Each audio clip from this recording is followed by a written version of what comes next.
Now, Typhoon Hinnamnor hit Jeju Island overnight, with the storm brushing the island's eastern Seongsan region at midnight.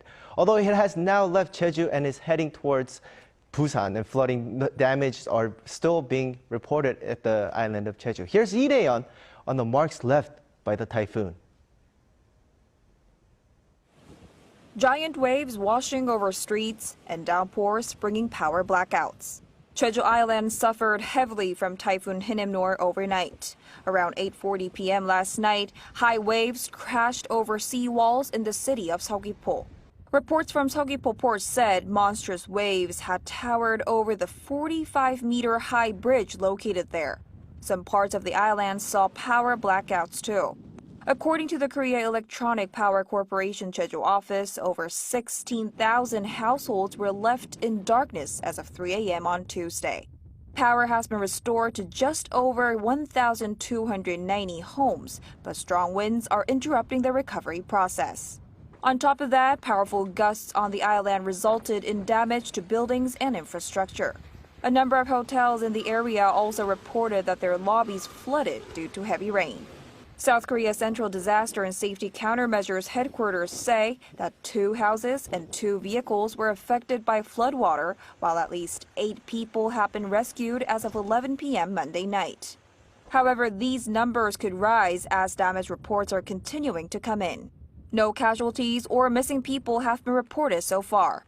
Meanwhile, Typhoon Hinnamnor already brushed past Jeju Island some 40 kilometers southeast of the Seongsan region at midnight and is now heading northward toward Gyeongsangdo province. Lee Dae-yeon, Arirang News. Good morning. Welcome to New Day at Arirang. We start with the latest updates on the Typhoon Hinnamnor as it makes its way up north and passes the Korean peninsula. Earlier this morning, the typhoon reached the southeastern port city of Busan.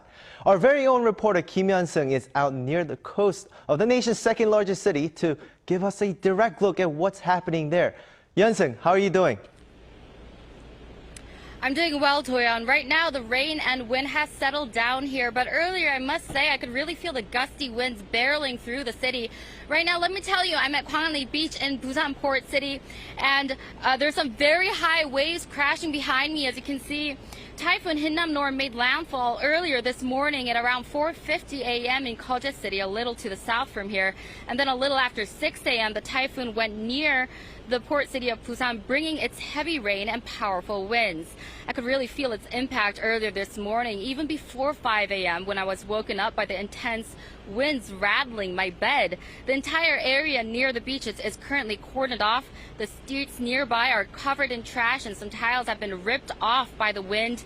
Authorities are standing near the beaches and sending people away from the most dangerous areas, and city officials are blasting warnings to tell people to keep away from the shoreline. Locals have been evacuated, and when our team got here last night, a lot of the stores near the beach area had prepared ahead, taping down their windows and proofing them with extra protection to prevent them from shattering during the typhoon. Everything is closed, even 24-hour convenience stores this morning. Busan currently has its typhoon advisory dialed up to its highest. So once again, it's highly recommended that people stay indoors and away from the water. Wow, some of the scenes that we're seeing right now through the footage it's absolutely stunning. But tell us more about the typhoon. Right, so it's supposed to be the strongest typhoon of this year yet, and it's expected to wreak a lot of damage throughout the country. Around 4:30 a.m. this morning, Busan City saw high tides, and coupled with the Typhoon Hinnamnor, that's not a combination that you'd want to see. Earlier this morning, the Korean Meteorological Agency had said that wind speeds had gained strength at around latitude 30 degrees north, which is after it had passed through Jeju Island.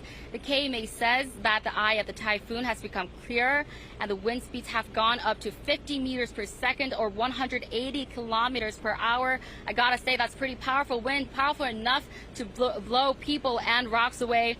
The KMA had also said that it's highly unusual for the typhoon to gain power as it moves up north. And this has also brought the typhoon to Busan around 2 hours earlier than expected.